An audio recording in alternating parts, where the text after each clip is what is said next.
میرے محترم بزرگوں اور عزیز بھائیوں، آج ہم ایک نہایت اہم اور بابرکت رات کے موضوع پر بات کرنے جا رہے ہیں، شب بارات، جو شعبان المعظم کے 15ویں رات ہے۔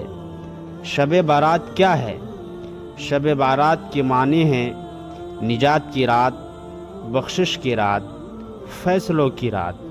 یہ وہ رات ہے جس میں اللہ تعالیٰ اپنی مخلوق پر خاص رحمت نازل فرماتے ہیں، گناہوں کو معاف فرماتے ہیں اور آنے والے سال کے بہت سے فیصلے فرماتے ہیں۔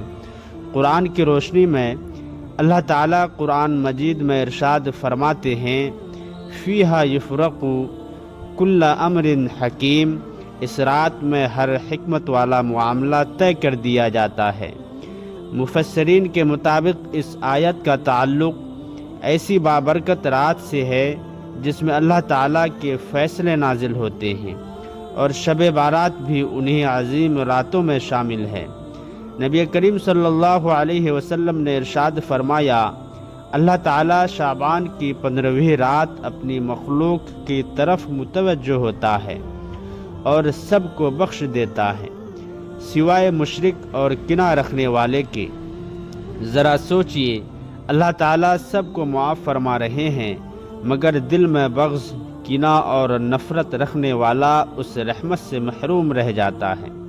میرے بھائیوں، اگر ہم چاہتے ہیں کہ اس رات ہماری مغفرت ہو تو صرف نفل نمازیں کافی نہیں ہیں، بلکہ دلوں کو بھی صاف کرنا ہوگا، رشتوں کو جوڑنا ہوگا، معاف کرنا ہوگا اور سچی توبہ کرنا ہوگا۔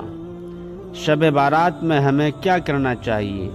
نمبر 1، توبہ استغفار، دل سے آنسوؤں کے ساتھ اللہ کے حضور جھک جانا۔ نمبر 2، نفل نماز، کم از کم 2 رکعت، سچے دل سے اللہ سے مانگنا۔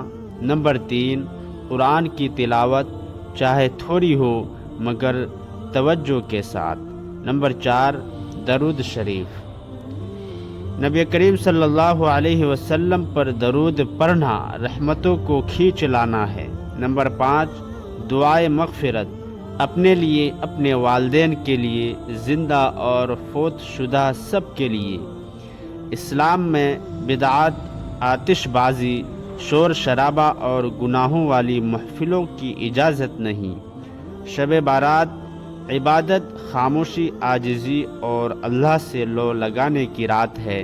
میرے دوستوں اور میرے بھائیوں، چلیے ہم سب مل کر آج ہم اللہ سے یہی دعا کرتے ہیں، اے اللہ، اس بابرکت رات کے صدقے ہمارے گناہوں کو معاف فرما، ہمارے دلوں کو صاف فرما، ہمیں کینہ، حسد اور نفرت سے بچا اور ہمیں اپنی رضا والی زندگی عطا فرما۔